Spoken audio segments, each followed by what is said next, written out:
Be sure to subscribe to Greedy J or he'll foreclose your house and become your stepdad.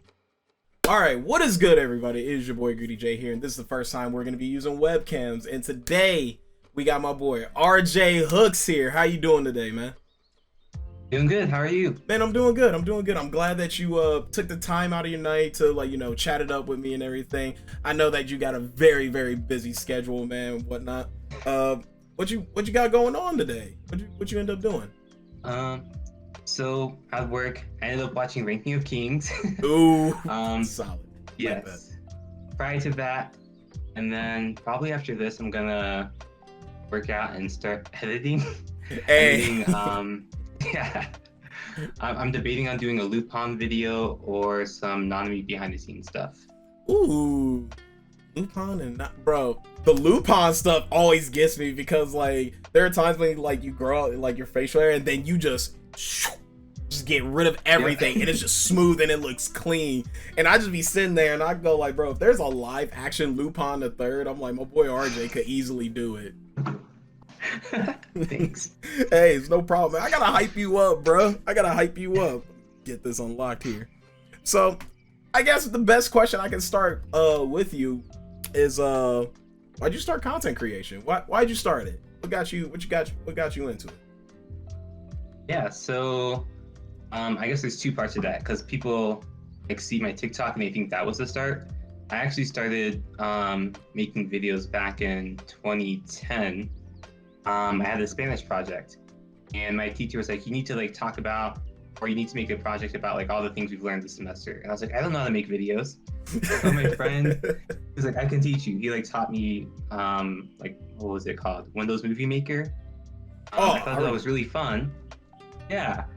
And then I was like, I'm gonna start making videos of just whatever. I would film the random wildlife in my backyard, random friend clips. And then honestly, the thing that really kind of changed that was my friends introduced me to parkour and tricking martial arts. And then I was like, I can kind of edit that.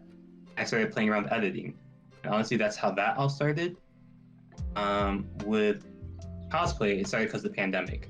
I couldn't edit my friends anymore. I couldn't go visit them. And I was like, I can just make a video of myself. And then people liked it. I'm like, people like me. That's weird. And then here we are. I like how it's just people like me. Okay, cool. I guess I'll keep doing this, man. So you were kind of the face of nanami cosplay. How does it feel to know that you're kind of the face of it? From my perspective, you look like you're the face of it. It's very mind-boggling. Especially since I still can't really go out and meet as many people as I want to because pandemic and stuff and job. It's so weird knowing I've inspired people to do their first cosplay or tie for the first time or be nanami for the first time. Especially this past week when I made a video about the JJK movie. People were I saw the movie and I thought about you. I'm like, you thought about me? So it's it's really cool. It's really honoring. And I still can't get over people know me as the nanami cosplayer. Bro, it's dope. It's dope. That's the first time I actually seen you was when Drew, he actually duetted with you. And I was everything else, everybody's oh man, his cosplay's on point. Oh my god, he looks like the Black Nanami. In my head, I was all y'all motherfuckers are talking about that. Look at his editing. I'm this editing is beautiful. I was I wish I could be on that level. I was oh my god. Yeah. So when I first cosplayed as nanami, I honestly he wasn't my favorite character. And I liked him, but I didn't think I would really fall in love with his character. And for the longest time, I was I could probably make Curse Energy. I really want to add that to that character. And that was something I worked on for months just to get right. And honestly, I was just always striving to make it as close to the anime as possible. So I've had maybe 11, 12 different versions, all just to kind of bring that character to life. Oh my! I'm assuming you got Adobe After Effects. You're basically in the lab, just all right, can I do this? How does this look? Will this look nice? Okay. Oh my god, that's actually dope. And with that, like, you gotta admit, with you being basically the face of nanami, I want to know, what was it like? Because I seen you talk about it. What was it like getting that email or message or something from Viz Media telling you, hey man, we want you to do a commercial for us. Can you do it? Yeah. So it was like a slow day at work, and I posted a picture of this OC I was working on. It was a pose of me like jumping and punching, and I saw a message in the comments saying check your DMs. I was like, oh, that's very funny. Like, you have a Viz profile, you have a Viz name, but you're probably like some fake person. Who are you? I clicked it and it had the blue check mark. And so I'm like, oh. So then I opened my DMs and it said something like, we really enjoy your style and your work and your cosplay. We want you to do a commercial for the JJK manga. If you're interested, let us know. We'll email you. Like right then and there, I think I had like an anxiety attack or something. I just like, I'm blank. I was like heart racing. I was like, who do I contact? I need someone to help me film. Wait, do I need someone to help me film? Am I going to be editing a lot? Wait, I can't use copyright music. And then, like for 10 minutes, I had like no phone calls, no nothing. I was just panicking. And then I was like, oh wait, I'm at work. You're like crap. I still am doing a 9-to-5 job. Yeah. So then I'm like texting all my friends and I'm like, guess what just happened? I sent them a screenshot. I emailed them like right away, and then like the rest of the night I was just like a happy anxious. Oh man, that's what I call a blessing in disguise, man. That's it's crazy seeing that like cosplaying has like opened up all these opportunities and all these doors for a lot of anime fans out there. Like first it's like making commercials, and then like hearing people like Corpse Husband getting voice acting gigs, like basically just being an anime fan is just opening up opportunities for everybody, and it's crazy, and I love it. I was so happy for you when I seen that Viz Media commercial for you, man. It was one of the best opportunities I could have seen you get, and then actually seeing it like on TikTok and how it was, I was like, this is the video work I would want to do. Like, it's short, sweet, to the point, and I'm like, I want to do stuff like that. I appreciate it. Yeah, it's no problem at all, man. So I guess with that, what are some goals that you have for content creation? Like, we know the why you got into it, but what are your goals now with it, now that you're like deep in it? That's a good question. I'm still ironing that out. Right now, I don't, like, people say I have a brand, right? I personally don't confine myself. Like, I just love anime. I do anime content. I like stumbled into cosplay. But like when I think about a brand and like how to market myself, I'm like, what do I say? So I'm trying to think about that throughout this year. Like if I want to make like a brand or make like more of like a concept or just like define my like who I am. Because I think I do want to transition into doing this as like an actual job. Right now it's almost mostly a hobby. Like I got that one opportunity with Viz and a couple of other things, but they don't like pay my life. So this year I'm kind of taking some time to build up some of my friendships. I don't really like to network too hard. Like there's people out there like I want to work with, but I want them to be like genuine people. I'm not like clawing at like any type of view I can get, any type of recognition I can get. Oh yeah. So I'm working on trying to get I'm working on like genuine connections, if you will. Yeah, you're looking for that. You're looking for that quality partnership. You don't just want like some Joe Schmo messaging you, and then you're like, okay, yeah, I want to do it because I need an opportunity. Like, no, you're looking for something like the Viz thing that happened, where it's like, I want something like that to happen to you. Yeah. So yeah, I'm working on that, and then I guess just trying to grow as an artist as well. Like I want hopefully some new gear in 2023. And then working on just like experimenting my cosplay. So like trying to work on makeup. It's a very beginning start. Working on some like wig ideas and then like more elaborate cosplays in the future. So yeah. That's good, man. That's good. It sounds like you got like a solid little foundation there. And you know, it's good to actually like speak with you on this, because you know there's a lot of people out there that are like, oh, they're getting into cosplay and like they're doing it for fun, but I know some people who are like, oh, I'm gonna get into cosplay because I can get opportunities and brand deals and do all that stuff. And I guess my question to you is like, what would be your advice for someone who is looking to do this, but they're like in their head they're like, I low-key do want to do this as like a professional job, like you want to be like a professional cosplayer, anime type of person? Honestly, I think you shouldn't do it if you don't have that joy in you, because like there's a lot of like, as much as I love the anime community, there's a lot of stuff I don't like about the anime community. There's always going to be people who like bring you down. You're going to have days where you have low views. You're going to have times where people don't reach out to you or they say you're not good enough. And like for me, like when I'm listening to my friends, like people have their issues, right?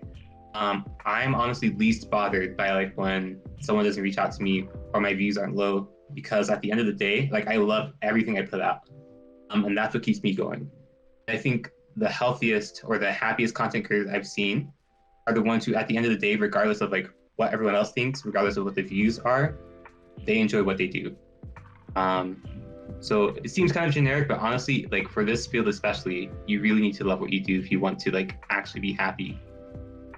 No, and honestly, I am happy that you said that, man, because I know there's a couple people out there that I'm friends with, even me.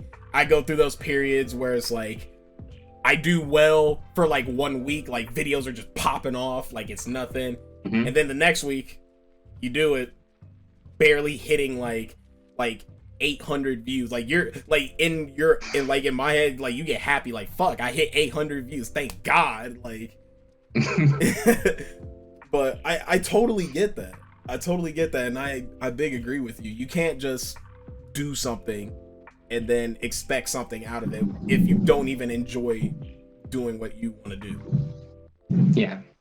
And like the only reason like my nanami is so good, as people say it is because I love doing it. I love like just learning about him and like trying to perfect that character, and I love the anime. Like it wouldn't be that good if I hated all of this.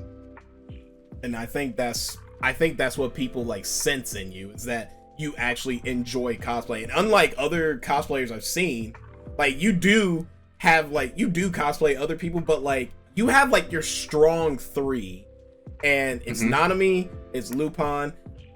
What was the third? What's the third one that you did that like people know you for? So it's like a tie. I was thinking about that too. It's a tie between Reagan and Leorio, I think. That's what I was like. For some reason, or maybe Spike. Oh yeah, no, Spike. No, that's what the third one was. It's Spike, Lupin, and Nanami. Those are your your power 3 cosplays. And the one thing I notice with those cosplays is that they're outfits that I could actually see you just walking around in public in. And I think that's like one of the key things I actually love about your cosplays. You pick characters that have outfits where you're like, oh man, I could genuinely go out somewhere and wear this, you know? Yeah. And it's awesome. And I love that. Yeah, thank you. Hey, it's no problem at all. So next question to ask. So you got into this, you started doing everything, you got your goals. I want to know who has been one of the biggest inspirations for you to start doing this? I've not thought about that specifically. In terms of like cosplay in general, I feel like it was just maybe the TikTok community in general. There was a point in my life where I was actually going to cosplay the Black Panther.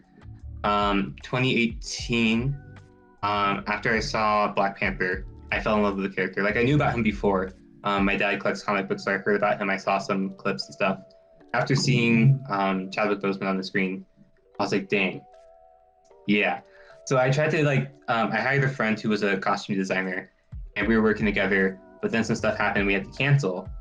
And so I never cosplayed, and I kind of like had this idea in the back of my head. I was like, what if I did, excuse me, what if I did cosplay one day? And I think just like getting on TikTok and seeing all these people cosplaying really inspired me. honestly, I think it was just the community itself. I do have a few people, I think, who did help with me, like push me into like doing certain things. So I'll try and keep it brief, but there's people like Aaron, not Aaron, Yep. Jan, King Drew, Sewing Silly, and a few others I found very early on. They like followed me when I had like less than 10K, and they're like, yo, your spike is really cool. Or hey, you should do nanami. There's actually one person who commented I should do nanami. I can't remember their name, but without that person commenting, I probably would have never done it. And then there's also another big person is Colleen Carney Photos. She's the reason I cosplayed Reagan because she loves Mob Psycho and she knows I loved it too. And she kept like saying, "You should cosplay Reagan. You make such a great Reagan." I'm like, I don't know. And then like that video of him blew up as well. So yeah. Oh man, that's great that everyone has like been a big inspiration for you, man. I wish I had like seen you early on, but you know how the fucking TikTok algorithm works. Yep. Yeah, so I'm happy that I get to see you now. Like everyone always shows off your stuff, and it just puts a smile on my face to like just see your work, and then it also inspires me to just be like, man, I need to get like if I start doing more cosplays and stuff, I need to get on that level of like editing, you know? Yeah. Like You're already starting with it. I saw your gluttony. Oh yeah, no, like thank you. That's more so like that cosplay. I just really wanted to focus on like the markings and everything, and I was just like, crap, I need an actual artist to like do like the gluttony like, outlines and everything. But I appreciate it. Thank you, man. Like I currently right now there's another cosplay I want to work on more. I want to work on Charlie from Smiling Friends. I want to work on him more with Drew. I've never heard of that. Dude, ooh, I'm gonna tell you this right now. After this, you gotta watch Smiling Friends. Just watch the pilot. Pilot episode is like 25 minutes. It's a funny 25 minutes. It'll either make it or break it for you to watch it. I promise you. Okay. Trust me, it's a good watch. As a homie to another homie, watch it. Watch it. Just trust me. Trust your boy. Trust your boy. Got it. All right. Well, with all this, what got you into anime? Like you doing cosplays, doing all this. What actually what made you a fan of anime? Because without you being a fan of anime, we wouldn't have got cosplays. So I think it's always been in my life. So I mentioned my dad used to collect comic books. And he also used to be a gamer too. So from what I think my parents said, I was like holding the video game controller even before I could even play. So like age 2, 3, my dad would like keep me entertained by like playing his games that would like try and copy him. So I know by like at least 3 or 4, which is, I know it's a bit young, I was like playing Mortal Kombat, playing Sonic, and I think there are a few other like Street Fighter, all that stuff. So I think that was like already in my mind. And then probably around age 5 or 6, if I remember, is when I started to watch like Pokemon, Dragon Ball Z. But it's kind of a blur. So basically, my entire life. I did take manga lessons starting in, I believe, 6th grade. And that helped me with my love for anime and manga. Like actually learning the style, learning more about different genres and techniques. Okay. What were some of the techniques and everything you learned from trying to learn how to, you know, write and or draw a manga? Like, what were some of the techniques you learned? So it was like how. So one thing I really learned about was like different styles and different variations of anatomy, and applying that to like my own art. But I also used it in my. I guess I also learned regular art as well, if you will. So it was basically like I learned to appreciate the different styles of manga and what they reveal about like a writer, about like how they view the world. I also learned just like honestly a lot about like Japanese culture in a way. So my teacher would be like, yes, this is like anime and manga, but this is how it would be in real life because she used to live in Okinawa. So it's not like Japan. It's still Japan, but she still like taught us what she could about like anime and manga, real life versus actual culture. And I think that did give me like a more holistic, if you will, appreciation of anime and manga. Yeah, so I feel like it's always been in my life some way, somehow. Okay, I like that. I like that. I mean, it's better than mine. Mine was just literally me and my cousin just started watching Dragon Ball Z, and then off of that, boom, I just became a fan. That's it. There's Still valid. Yeah, no, I'm gonna say no elaborate crazy like backstory type of thing. It's just like, nope, just watch anime with my cousin. I was like, damn, I like this. So out of all the cosplays you have done, what is considered your what is your favorite cosplay? Like out of all cosplays, you look like you have a closet. All your cosplays are in like hangers, and you're just like, I'm gonna probably pick this over everything else this day. What would it be? Yeah, it's definitely Nanami. It used to be Spike. So Spike was my first one. And he was gonna be like my only one. And he just felt really natural. And like everything with Spike just, excuse me, burping on camera. But like it just worked out. The martial arts, the hair at the time, the suit, it just felt super good. But with Nanami, there was just so many parallels between us. Like our personality, kind of like the dual lifestyle of like being like a businessman and working in the cubicle, but like doing martial arts, being kind of quiet, having that really loud friend. And then it was just like, I liked the fit. Like the fit at first was embarrassing. I didn't want to wear it. I put it on, I showed Drew and some other people, I'm like, I can't go out in public like this. I'm wearing teal and leopard. And now like it gives me a sense of like confidence. Like I like rock that teal and leopard. Yeah, everything about that suit I just really enjoy. And it's like someone asked me the other day, what brings you a sense of confidence? And it's like that Nanami when I put on my glasses. It's like I can't get embarrassed. Like once the glasses are on, it's go time. Just doing this, hit them with the, hey, how you doing? Going to work, and then you got the cake, bro. And also too, you got to tell me about this. Like, what did you use to create Nanami's weapon? Like, what did you use? I'm actually curious. So, let me grab it quick. Ooh. So I am terrible at making things. I can Photoshop, I can take pictures, I can do edits, but my friend had to make this for me.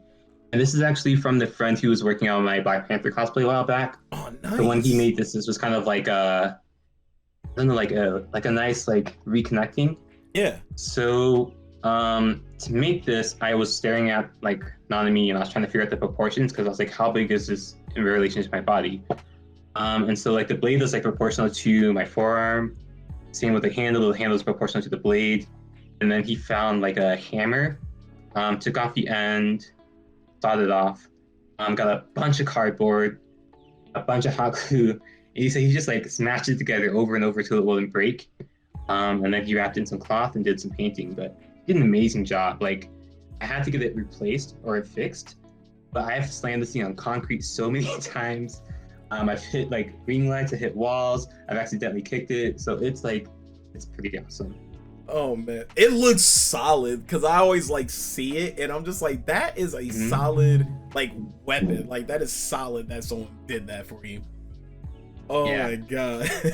It's, man, I'm sorry, I'm just gushing because it's like, it's so cool just seeing like how chill you are and everything about like you're like, you know how like some people they're just like, you know, like out there. I know I'm out there, but like some people are just like super out there, man. Like I love talking with you right now. It's a vibe. I like this. Likewise. So, oh yeah, now we got to it. So now you probably see my videos. You probably seen the interviews I did with Drew Aaron, Renee. We're gonna get into the fun parts. So all of them, they did Smash Pads, all this stuff. With you, we're gonna do a Would You Rather. We're gonna do Would You Rather. And I got a couple Would You Rathers I would like you to answer. So we're gonna get started here. First one. Would you rather eat Sukuna's finger and get his curse powers, or be injected with DNA to become a Saiyan?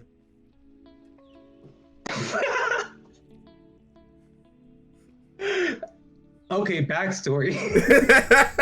The other day I was joking around with someone. I can't remember who. And I said, I want black representation, but I never want to see a black Saiyan. I don't want to be called a monkey. Bro, that monkey, bro, when Frieza calls you a monkey, that shit go hit different. It'd be like, you monkey. It's like, what you mean by you monkey? What you mean by that? Like, this seems kind of like racially motivated, but you're taking a finger? Yep. I mean, I think I understand that. Man. Oh my god. But you wouldn't be worried about Sukuna being like, hey, I'm gonna make a deal with you, but if like you don't agree, I'm gonna make sure you forget the deal, but it's gonna still be on. Hey, sounds like you're okay with it. Yeah. All right, next one. Would you rather play a children's card game to settle any and almost all disputes, or become a master thief and get away with almost every job you do? Key word in both of those is almost.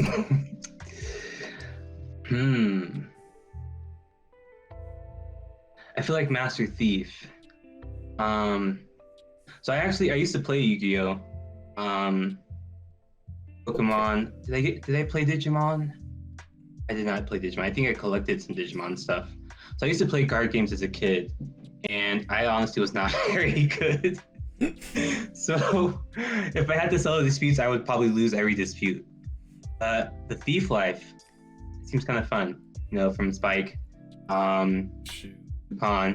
About to say. And yeah. Wear that Lupin outfit, you be just going out. All you need is like someone to be a Fujiko. You just need your oh man, the other two, I forgot their name. Goemon and Yep. Wow, I forgot their names too. Yeah, it's the Goemon and the other one who he always has the hat over his like face, so you don't know what his eyes look like. Yeah. Oh my god. But yeah, just get your whole squad together, and then even though it's almost, like, you at least have people who could back you up. So, right. I think I would go with you on that. I feel like I think it would be cringe, but it would also be like kind of bad if everything could be settled with a card game. Like, imagine someone being like, I'm gonna be president of the United States. No, I want to be the president of the United States. I guess we're gonna settle this in a Yu-Gi-Oh! Duel. Like, could you imagine that? Right? That'd be something else. It would be wild. Alright, so we got some simple ones here. Alright. Would you rather be a pirate king or a wizard king? Wizard king. Wizard king? So, I think this is the time where I need to admit I've only read chapter 1 of One Piece. I know someone out there who's listening. I know. They gonna eat you alive. Yeah. Oh my god. So one of the reasons I never got into One Piece is because I didn't like pirates that much. I thought they were kind of like boring. And then as I got older, I'm like, oh, okay, like One Piece could be cool. I just haven't gotten into it yet. I love magic. I love like anything wizardy. Well, not anything, but like especially like anime wise. So that just automatically appeals to me. Okay. I think to be the opposite of you, I think personally me, I would just be a pirate king.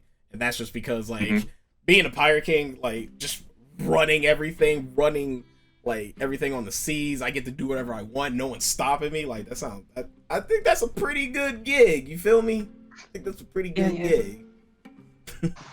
It's okay. It's okay. You like it's alright. It's alright. Yeah. All right. So next one. This is pretty simple. What would you rather do? Be a anime hero or would you rather be an anime villain? Hero. I'm very what's the word? Safe, if you will. I can be very safe. Like when I was younger, people would always ask me like my favorite character was, and I'd be like, isn't it the main character? Isn't that the answer? I always relate to the main characters. And I think anime influenced like how I think about things in life. Like I am not competitive, even though I do martial arts. I always hate like when I do something well and someone else feels bad. Like I wanted it to be like I win and that person just doesn't win. I don't want them to lose, if that makes sense. Like I want everyone to be happy, everyone to like blah blah blah. And I think it's because I watched so much anime as a kid. I got that mindset. Yeah. Like even like I think Dragon Ball Z definitely influenced me. Like I always wanted to be like a strong, kind person. Someone who could like kick butt, but like people always knew like I wouldn't hurt them unless it was like self-defense, and I would always protect them. So main character energy all the way. I like that. I like that. But wait, couldn't you just be, you could be a villain like part-time, like, oh man, like something like caused you to be evil, but then you're like, oh man, this guy just convinced me to be a hero, so now I'm a hero, now I'm this really good. You could do that, like you can still do that. Come on. Gotta have Not gonna lie, I do have my moments where I'm like, am I in my villain arc right now? I feel like I'm about to go into it. Like some of the things I see and deal with, I'm like, you know what? I can't be good all the time. It's like, you know what? Being bad doesn't sound that bad. Right? So here's the last one. I like this one because they're both similar, but like obviously some more people would like one over the other. So would you rather have a stand or would you rather have a persona?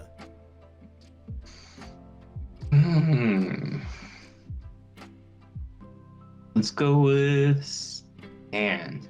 So I've only seen technically up to like a little bit of part 3 of JoJo's, but I've seen a lot of clips because I have a lot of friends who are into it. I've looked into it just because I thought it was cool. And then with Persona, I've only seen 1 season and I've watched walkthroughs. I think that a stand just seems more awesome, epic. Like Persona, I love Persona the animation, and I like the whole like they had to like find themselves in order to like activate their or is it called a persona or is it called something else? Oh it's no, been a while. Yeah, it's activating their basically like either ripping off their mask or like accepting who they are, and they unlock their personas. Like I like that, but like I don't know, Justin Fly, how Nicole stand, like it just seems superior. Okay. You know what? I respect that answer. Personally, me, I go for Persona, but that's because I'm more a fan of a Persona than JoJo's. I love JoJo's. I've done content on JoJo's, but it's just Personas to me. I like the idea of like there's a meaning behind the Personas rather than just being like, oh yeah, no, I was born and I just have a stand, or like I just got shot by this arrow, now I have a stand. What's up? All right. Well, that is the last one of the Would You Rathers, and that we're coming down to the conclusion of our little talk, man. So, you got any last words? Tell people about your socials, anything like that? Yeah. So if you want to find me on my socials, most of them are RJ_hooks. So that's Instagram, Twitter, TikTok, and Reddit. And on YouTube, if you want to find me, it's Rodney Hooks Jr. or Rodney Jr. YouTube has a bunch of my old content, so you can see some of like old vlogs, martial arts, dancing stuff. I'm hoping to do like more vlogs probably next year, doing more lifestyle things so people can hear more about my thoughts and stuff. So yeah. Okay. I'm gonna be excited to see that. I want to see you move up there more. I want to see you more out there in the community and everything. Like I can't wait to hear you in the grapevines from like other like people and everything. It's gonna be awesome. But yeah. I guess with that, thank you so much for like coming out and like talking with me, man. I really do Yeah, appreciate thanks for having me. It was fun. Hey, it's no problem at all. We definitely gotta, you know, Drew's been talking about it. He's like, bro, get me, you, Drew, Aaron, just all of us in one call and just go at it. And I'm just like, that's going to be golden. Chaos. I'm ready for that.